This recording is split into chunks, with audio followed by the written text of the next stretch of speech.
زندگی میں یہ طے کر لو، کوئی کتنا ہی تمہیں دکھ پہنچائے، کوئی کتنا ہی تمہاری بےعزتی کرے، چپ ہو جاؤ، سہ جاؤ۔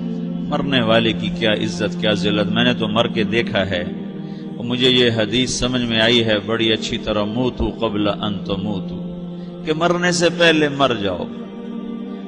اس وقت اگر میں مر جاتا تو مجھے کوئی گالیاں دیتا تو مجھے کیا نقصان تھا، اور مجھے کوئی نعرے لگاتا میرے لیے تو میرا کیا نفع تھا۔ تو مرنے سے پہلے مر جاؤ، کوئی تمہیں برا بھلا کہے تو تمہارا کیا نقصان ہے، تمہیں کوئی واہ واہ نعرے لگائے تمہیں کیا نفع ہے۔ اگر اللہ راضی ہے تو مردہ آباد اور زندہ آباد سے بے نیاز ہو۔ ابو ذر رضی اللہ تعالیٰ عنہ کو ایک آدمی نے گالیاں دی تو انہوں نے فرمایا، بیٹا ایک گھاٹی آگے آ رہی ہے، اس میں گر گیا تو جو کچھ کہہ رہے ہو اس سے بھی زیادہ کا حقدار ہوں، اور اگر پار ہو گیا تو تیری گالیوں سے مجھے کوئی فرق نہیں پڑتا ہے۔ من سلم المسلمون من لسانہ ویدہ موتوا قبل ان تموتوا۔ چونکہ آج کل اخلاق ہیں انتقامی، معاف کرنے والے اخلاق ہیں نہیں، انتقامی اخلاق ہیں۔ ہمارا معاشرہ انتقامی ہے، اچھا کرو گے تو ہم اچھا کریں گے، برا کرو گے تو ہم برا کریں گے، جیسا کہو گے ویسا ہم سے سنو گے۔ یہ ہمارا ماحول ہے، یہ ہمارا۔ ایک ماں کہہ رہی تھی دوسری ماں کو، میرے پترا کدی کسی نے واسطے سلام نہیں کیتا، بڑے فخر سے کہہ رہی ہے، ہمارے اپنے گاؤں کی بدوا، میرے پترا کدی نہیں کسی نے واسطے سلام کیتا، مائی جڑا کرے انہوں کریں دیں، جڑا نہ کرے انہوں پوچھ دے ہی کوئی نہیں۔ یہ وہ فخر سے کہہ رہی، جو سب سے بڑا عیب ہے وہ سب سے بڑا فخر بنا ہو۔ میرے پترا کدی نہیں کسی نے واسطے سلام کیتا۔ جب ماں باپ نے یہ سبق دیا تو اولاد کا کیا قصور ہے؟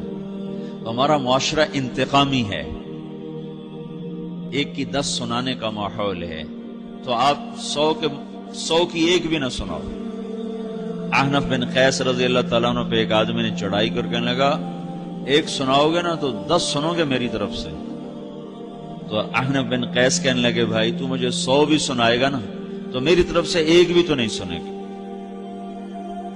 ایک آدمی ان کی بڑی بےزتی کر رہا تھا اور وہ چل رہے تھے اور وہ 100 گالیاں بک رہا ہے۔ جب آ گیا نا قریب شہر تو کہنے لگے، دیکھا میرا قبیلہ یہاں رہتا ہے، اگر کسی نے سن لیا نا تو تیری بڑی دھلائی کر دے گا، تو نے جو مجھے گالیاں دینی میں کھڑا ہوں یہیں تو دے لے، تو اپنا سارا زور پورا کر لے تاکہ آگے تجھے کوئی تکلیف نہ پہنچا دے میری وجہ سے۔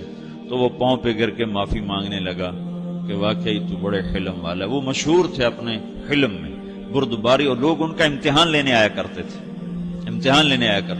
کہ بھئی کوئی ہے جو احنف کو غصہ دلا دے، تو لوگ ناکام ہو جاتے تھے، ان کو غصہ نہیں آتا۔ ایسے ایک عرب سردار گزرا معن بن زائدہ، وہ بھی اپنے حلم میں بڑے مشہور تھے۔ ایک دفعہ لوگوں میں شرط لگ گئی کہ کوئی ہے معن بن زائدہ کو غصہ دلائے تو ہم اس کو انعام دیں گے۔ تو ایک شاعر نے کہا، میں غصہ دلاتا ہوں، تم دیکھنا ایسے سیخ پا ہو جائے گا جیسے جانور۔ تو وہ چلا گیا اس کی مجلس میں، دربار لگا، عرب سردار تھا بہت بڑا، دربار لگا ہوا، تو کہتا السلام علیکم، وعلیکم السلام۔ تو معن بن زائدہ پر ایک دور بڑے فقر کا گزرا تھا، پھر اللہ نے اس کو بہت بڑی سرداری دی، بنو عباس کا بہت بڑا یہ وزیر گورنر تھا۔ تو کہتا اتذکر اذ لحافک جلد شاۃ واذ نعلاک من جلد البعیر، کہوں بھائی تو یہ یاد ہے جب تیرا بستر بکری کی کھال تھا اور تیرے جوتے اونٹ کی کھال کے تھے؟ تو کہنے لگا کیوں نہیں یاد، بھلا کوئی ماضی بھی بھولتا ہے؟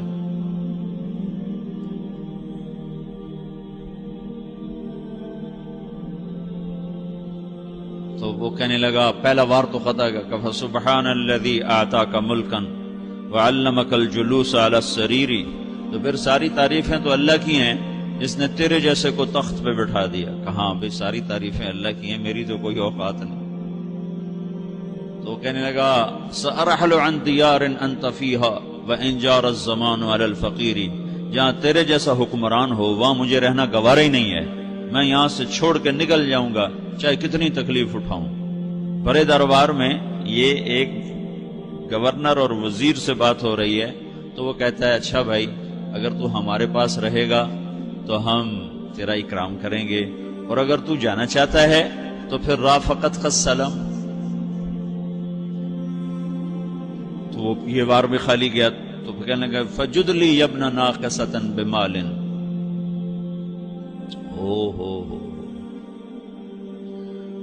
او گندی ماں کے بیٹے مجھے کچھ عطا بھی کر، میں بغیر پیسے کے سفر کیسے کروں گا؟ عرب کو کسی کو بھی ماں کی گالی دے دینا پھر عرب سردار ہو. فجد لی یبن ناقصۃ بمال، بری ماں کے بیٹے مجھے کچھ پیسے بھی دے، میں نے جانا ہے. میں کہا بھائی اس کو 3000 دے دیا جائے. اللہ تو کہنے لگا قلیل ما آتیتنی و انی لأطمع منک فی الکثیر، یہ تو بہت تھوڑا تو نے دیا ہے، مجھے اور دے. کہا اچھا بھائی 3000 اور دے دو. تو وہ شاعر کی بھی آنکھیں پھٹ گئیں. کہنے لگا اب ٹھہر جا ٹھہر جا، اب میں تیری اصل تجھے بتاتا ہوں. سألت اللہ ان یبکیک ذخرا فما لک فی البریۃ من نذیر، میں اللہ سے دعا کرتا ہوں اللہ تیرے جیسوں کو سلامت رکھے، تیرے جیسا دنیا میں کسی ماں نے جنا ہی کوئی نہیں. فمنک الجود والافضال حقا وفضل یدیک کالبحر الغزیر، تو ہی سخی ہے، تو ہی کریم ہے، اور سمندر بھی تیری سخاوت کے آگے کچھ نہیں ہے. تو نے کہا اچھا بھائی تو نے ہماری برائی کی، ہم نے تمہیں 6000 دیے، اب تو نے ہماری تعریف کی، اب 10,000 اور دے دو اس کو. باتیں ہی رہ گئیں، باتیں ہی رہ گئیں. کہاں سے لائیں ایسے لوگ؟ ہمارا معاشرہ انتقامی ہے، بدلہ لینے کا ہے، بدلہ لینے کا. تو میرے ساتھ کیا میں نے بھی کرنا ہے. اعلیٰ درجے کا اسلام یہ سکھا رہا نہیں چپ ہو جاؤ، سلام مت بن جاؤ، سلامتی بن جاؤ، سلامتی کی علامت بن جاؤ. من سلم المسلمون من لسانہ ویدہ. اب وہ سوال کرتا ہے یا رسول اللہ ای الایمان افضل، سب سے اعلیٰ درجے کا ایمان کیا ہے؟ اسلام کیا ہے؟ کلمہ، نماز، روزہ، حج، زکات. اعلیٰ درجے کا اسلام کیا ہے؟ من سلم المسلمون من لسانہ و یدہ. یہ اخلاق کا ادنا درجہ ہے، ادنا درجہ ہے. ادنا درجے پر پہنچ کر آپ اسلام میں اعلیٰ درجے پر آ سکتے ہیں. وہ سوال کرتا ہے ایمان کیا ہے؟ تو آپ نے کہا اللہ پر، فرشتوں پر، کتابوں پر، رسولوں پر، موت کے بعد کی زندگی پر، تقدیر پر. اب ایک اور سائل سوال کرتا ہے ای الایمان افضل، سب سے اعلیٰ درجے کا ایمان کیا ہے؟ تو آپ نے فرمایا حسن الاخلاق، اچھے اخلاق سب سے اعلیٰ درجے کا ایمان ہے. جو آدمی اسلام میں، جو آدمی اخلاق میں، جو مرد عورت اخلاق میں ادنا درجے پر ہوتا ہے وہ اسلام میں اعلیٰ درجے پر پہنچتا ہے. اب اگر وہ اخلاق میں اعلیٰ درجے پر آ جائے تو اب یہ کہاں پہنچے گا؟ اب یہ کہاں پہنچے گا؟ میرا نبی کہہ رہا ہے سب سے اعلیٰ درجے کا ایمان ہے حسن اخلاق، حسن اخلاق. ابو ہریرہ نے پوچھا یا رسول اللہ وما حسن الاخلاق، یہ بھی ایک اور حدیث ہے. یا رسول اللہ حسن اخلاق کیا چیز ہے؟ تو آپ نے 3 چیزیں فرمائی، تصل من قطعک وتعطی من حرمک وتعفو عمن ظلمک. جو تم سے توڑے نہ تم اس سے جوڑو. نہیں کرتا سلام نہ کریں، کوئی ہم چھوٹے باپ کے ہیں، ہم تو کبھی بھی نہ کریں، ہم تو کبھی بھی نہ منہ تھوکیں بھی نہیں ہم تو میرا نبی کہہ رہا ہے جو توڑے تم اس سے جوڑو،